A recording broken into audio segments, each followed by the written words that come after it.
Hai anak-anak Serviam, ada seorang gadis pemberani mau berjuang membela hidup orang lain. Dia mempelai Yesus. Siapakah dia?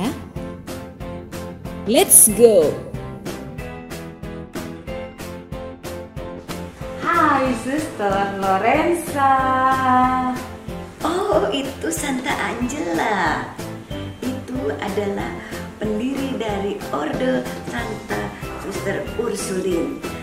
Santa Angela ini orangnya menolong orang yang tidak punya, orang miskin, orang sengsara, dan orang yang tidak punya juga dia menolong dengan apapun dia punya, dia menolongnya dengan murah hati, dengan senyumnya, selalu mengikat, selalu menolong bukan hanya orang-orang yang biasa, tapi semua orang, terutama orang yang tidak punya, orang yang sengsara dan orang yang sakit. Itulah Santa Angela. Ini loh para suster Ursulin. Suster-suster ini adalah para gadis biasa, tetapi dipilih oleh Tuhan untuk menjadi mempelai Tuhan. Wow. Ya, yang hebat adalah Tuhan Yesus. Tuhan pilih mereka dari keluarga mereka masing-masing. Menjadi lebih wow karena mereka juga senang sekali memberikan seluruh hidupnya dipakai untuk Tuhan. Apa yang dia lakukan untuk Tuhan? Pertama, hanya untuk tinggal bersama dengan Tuhan, bersatu dengan Tuhan. Kedua, bersama Tuhan melakukan apa yang Tuhan minta kepada mereka. Apa itu? Peliharalah pokok anggur yang kutanam dengan tanganku sendiri, kata Tuhan. Ada jutaan anak-anak sekolah Ursulin di seluruh dunia, baik yang sudah alumni maupun anak cucu mereka yang kini masih duduk di bangku sekolah dan perguruan tinggi. Kalau bukan karena Tuhan yang telah memelihara kita semua, hal itu tidaklah mungkin. Bunda Angela katakan, dia mau dan lebih mampu membantu kita karena kini dia berada dengan mempelainya di surga. Terima kasih Bunda Angela.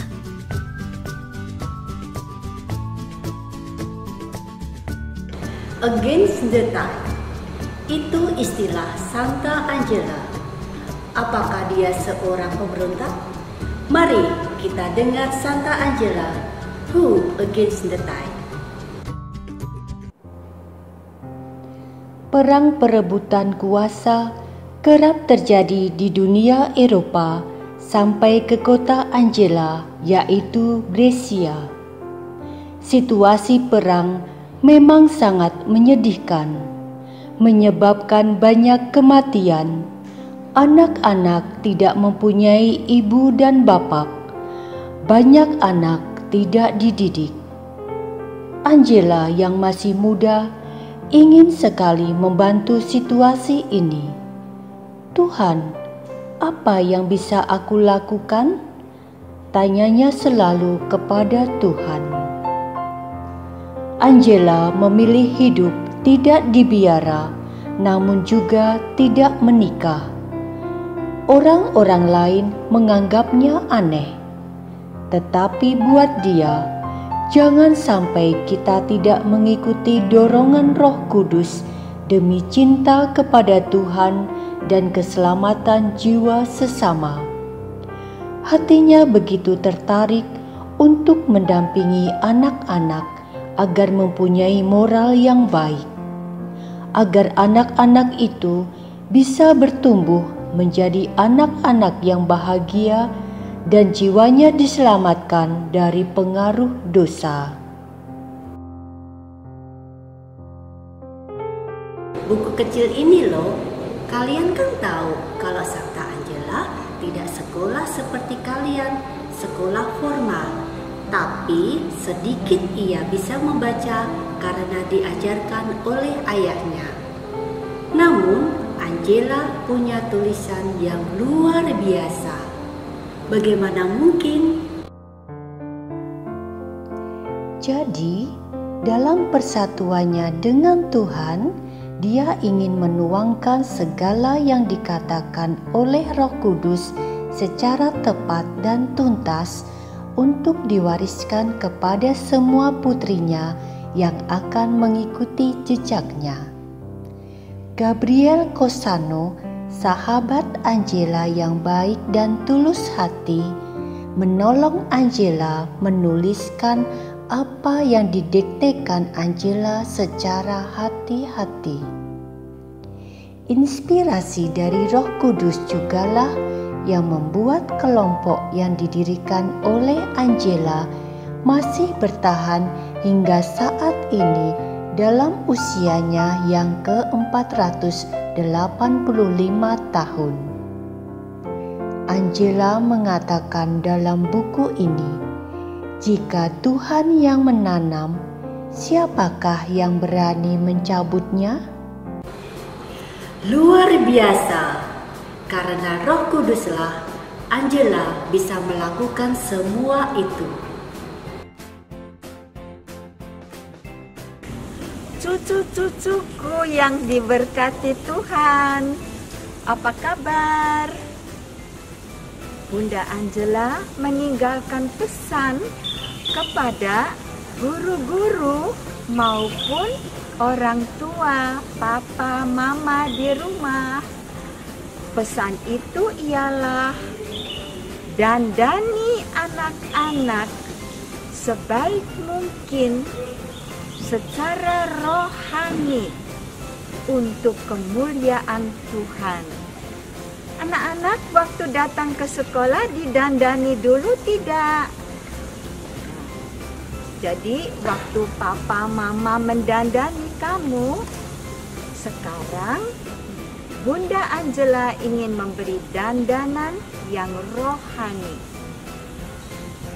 Coba dengarkan apa yang dikatakan oleh papa, mama, ibu, bapak guru di sekolah.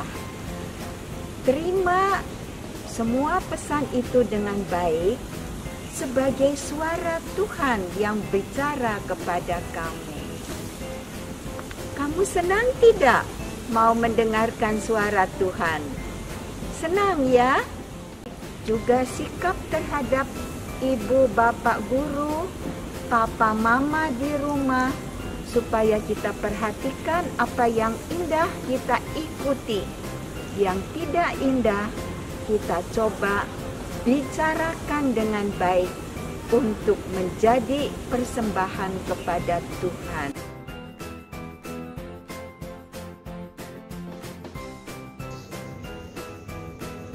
Wah, mengenal Bunda Angela lebih dalam bikin asik ya? Iya ya, aku suka sekali. Iya Ibu, Bapak aja sampai kagum. Banyak ide-idenya dari Santa Angela yang masih terpakai loh sampai sekarang. Iya betul Pak. Itu sepertinya pengaruh dari masa kecilnya juga loh. Oh. Tahu nggak masa kecilnya? Tahu dong. Masa? Bapak aja belum tahu. Bagaimana Bu masa kecilnya? Oke, kalau Gendis sudah tahu, Gendis biarkan Ibu cerita dulu sama Bapak ya. Oke. Jadi Pak, Santa Angela itu kalau dalam keluarganya adalah anak ketiga dari 4 bersaudara. Sebetulnya sih kalau dalam keluarganya nggak ada sesuatu yang istimewa atau spektakuler ya, nggak ada tanda-tanda apa-apa. Biasa seperti keluarga-keluarga yang lain.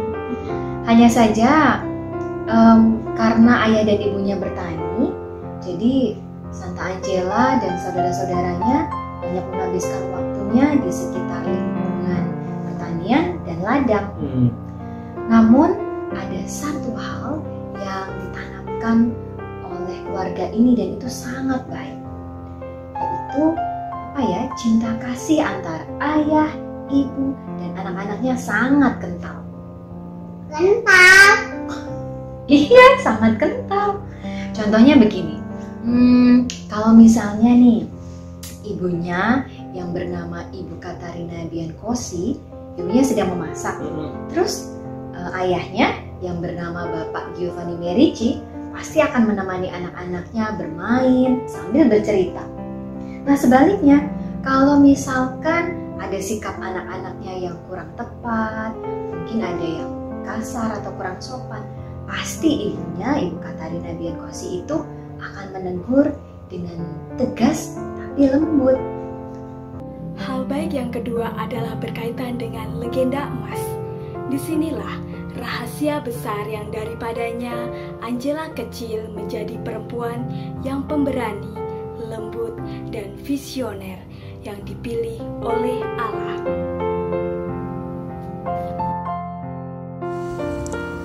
Setiap malam sambil menghangatkan tubuh dengan bara pemanas dari tungku api tempat ibu mereka memasak, sang ayah mulai membuka buku legenda emas. Buku apakah itu? Buku ini berisikan kisah hidup orang-orang suci yang menakjubkan. Timbullah keinginan-keinginan yang suci pada jiwa polos dan murni ini. Demikianlah tertanam begitu dalam di hati Angela, seorang perempuan pemberani, penuh Roh Kudus, mempelai Kristus, seorang pemimpin para perawan. Dialah salah satu tokoh dalam buku legenda emas, yaitu Santa Ursula. Sejak itu, Angela semakin terpikat pada pribadi Santa Ursula. Angela remaja mengalami kematian kakak dan kedua orang tuanya. Situasi ini bagaikan badai dahsyat yang menerpa dia dan adiknya. Yesus satu-satunya pegangannya. Kemudian dia bersama adiknya diambil oleh pamannya, tinggal di kota Salo, tempat ibunya berasal. Angela bertumbuh menjadi remaja yang cantik dan menawan. Semakin cantik, semakin dia berdandan sebagai mempelai Yesus. Tidak dengan perhiasan, kecantikannya itu terpancar dari hatinya, hati yang berkobar-kobar oleh cinta kepada mempelainya. Semakin dewasa, semakin dia peka dan bersatu dengan Roh Kudus. Dancing with the Holy Spirit. Demikianlah terus-menerus Angela mengikuti kemana Roh Kudus menuntun dia. Sekalipun harus melawan arus kebiasaan hidup di zamannya, Angela menjadi wanita pemberani, visioner, namun lemah lembut. Hingga akhirnya dia didorong Roh Kudus mendirikan perkumpulan para perawan yang diberikannya nama tokoh idolanya, Santa Ursula. Itulah Ordo Santa Ursula. Santa Angela sebagai pendirinya, Santa Ursula sebagai pelindungnya, dan satu lagi Santa Katarina dari Alexandria, seorang martir perawan yang cantik jelita. Sebab Santa Angela sengaja memilih tanggal 25 November sebagai hari pesta Santa Katarina dari Alexandria sebagai hari pendirian Kompania Santa Ursula. Luar biasa karya besar Allah lewat kehidupan Santa Angela. Ayo kita berdoa. Kita hening. Santa Angela, doakanlah kami. Santa Ursula, doakanlah kami. Santa Katarina dari Alexandria, doakanlah kami. Santa Maria dari Inkarnasi, doakanlah kami. Para martir Ursulin, doakanlah kami. Amin. Serviam.